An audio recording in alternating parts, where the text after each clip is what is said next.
Hey everyone, what's up? So, welcome to A Geek's Garage. And for those of you who have been following along, you're probably wondering what's going on with the project, where are things at. I've sent out a few short videos talking about actually having trouble with keeping the engine hoisted on the engine stand, and a few different little things like that. So you're probably wondering what's going on. Well, here's the deal. So as of today, this is where we're at. The engine's back in, and you see that the hood is even on, and I'll explain that in a minute. I have probably 5 to 7 videos that I still need to kind of produce and put together to put out there of all the progress that has gotten me to the point where I'm at right now. But I've actually been more focused on getting the work done on the car than putting out the videos because this spring and summer, I'm going to solve the biggest problem that I had last year, which was working in the winter and not having a garage that I could actually work on both or in all seasons. So, if you notice behind me, you'll see all the studs are exposed.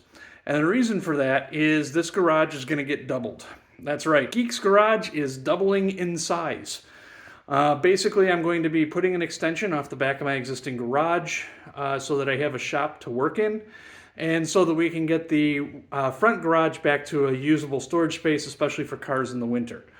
So, with all that being said, my main focus now is actually on trying to get the construction going.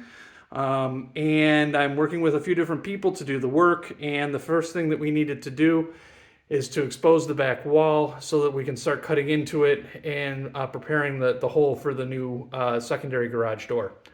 So stay tuned. I promise there's a bunch of videos coming. I will get them out there.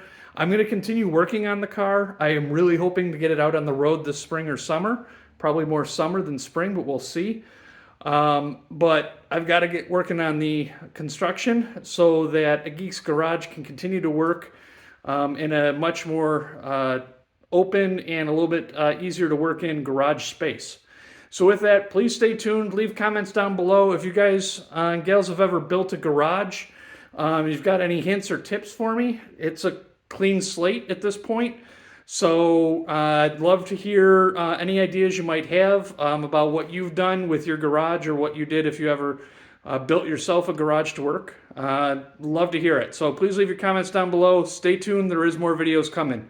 And with that, see ya.